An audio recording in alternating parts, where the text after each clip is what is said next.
ईश्वर नहीं भूलता। एक विशाल झील में चांद नाम का एक मगरमच्छ रहता था। एक दिन वह बीमार पड़ गया।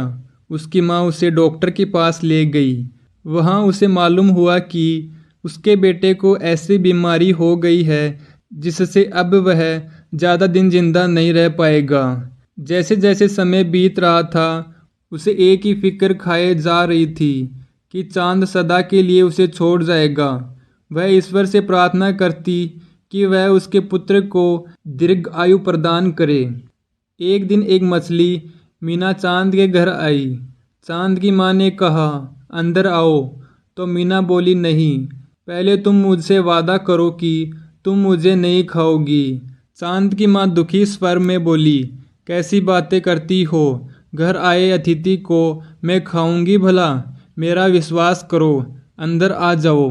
मछली ने अपने मुंह से एक हरे रंग की पेड़ की पत्ती निकालकर उससे देते हुए कहा, तुम चांद को इसे अभी खिला दो, देखना जल्द ही उसकी बीमारी ठीक हो जाएगी। चांद की माँ को विश्वास नहीं हुआ।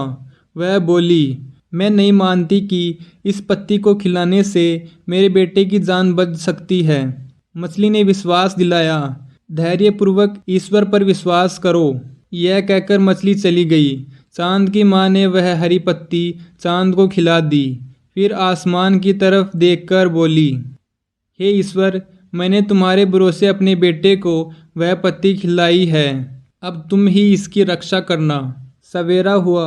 चांद खुशी से पानी में खेल रहा था, जैसे कि उसे कुछ हुआ ही न हो। उसकी माँ यह देखकर हैरान हुई।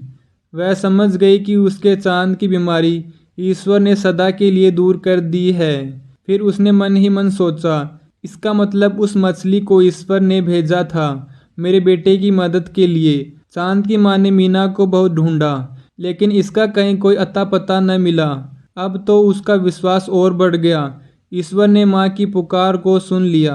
सच ही तो है, ईश्वर अपनी संतान को कभी नहीं भूलता, न धरती पर रहने वालों को और न ही आकाश, जल और पाताल में रहने वालों को।